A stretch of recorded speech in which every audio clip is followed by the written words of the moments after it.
it's about an experience in Paris. So it was my first time actually going to Paris on my own. I didn't have anyone there waiting for me. And usually when I go somewhere, like I usually go with a friend or I know someone there, like so it's with a purpose. But now it was like I made like to have 2 days in Paris on my own. I went in a hostel and everything, and over there as we were uh, drinking, and actually they when I was going to the hostel, they give you a piece of paper that says it's a complimentary drink on the hostel. And I was like, all right, that's pretty cool. Let me see what they have. And at the end of the evening, I go downstairs and I see that I can get a beer.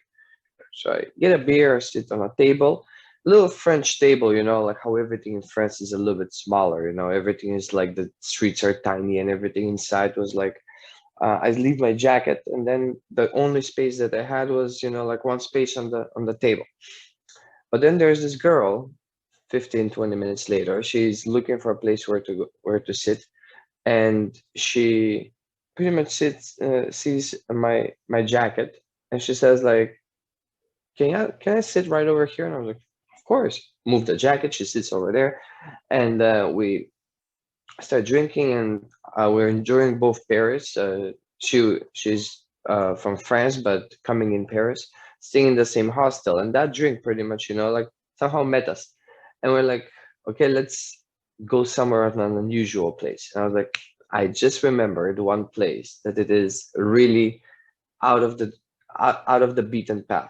It's a hidden gem in the city. But if we meet to find it, if we can find it, she's like, "What is it?" And I'm like, it's a it's a it's a laundry room that it has one of the laundries that when you go in like a public laundry and with all of the laundries that are like with the washing machine and everything, one of them, if you press the right button, it opens up and it's a door and you can go inside and it's a speakeasy. I've been, I've heard about it, but I haven't been. If you want to, it would be amazing, if we can go. It's like, hell yeah. We go over there, we see the door. There's already a line of people waiting, like no one knows. And then we somehow go and there are like 4 or 5 people in front of us, but you don't really see it because one by one gets in. It's a very quiet area, and when you go in, you pretty much have to find something that it is an opener, and you press it and the door opens up, and it's like a staircase that goes up. And when you go up, it's pretty much like one big room full of books, everywhere books, and places to sit down, very dim light.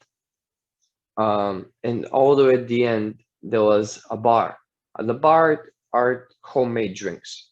Pretty much someone like turned their apartment into a speakeasy and connected it with the laundry room downstairs. That during daytime he's pretty much washing clothes. Nighttime, he's making this amazing party at home. Awesome. And all of the books that we were sitting over there, it was actually pornography. So we're like, interesting. We see them and we start listing them.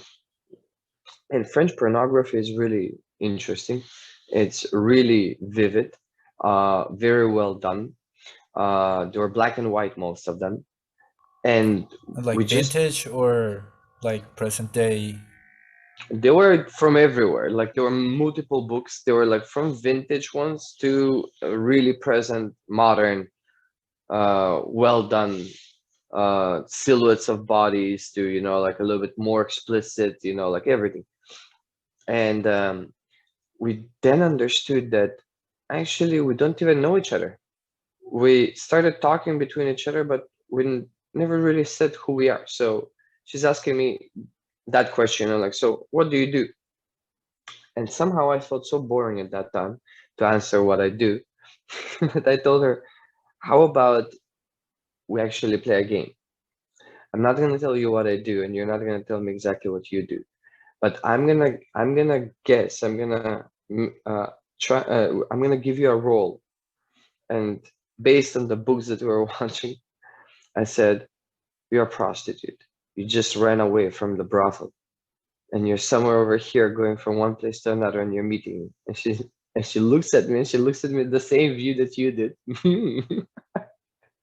And she said, I suppose. "Yeah." She said, "You're the drug dealer." "Yeah, I'm coming to you because I needed to deliver the drugs." And we started talking like that, and pretty much had the best night of my life. Really well ending, yeah.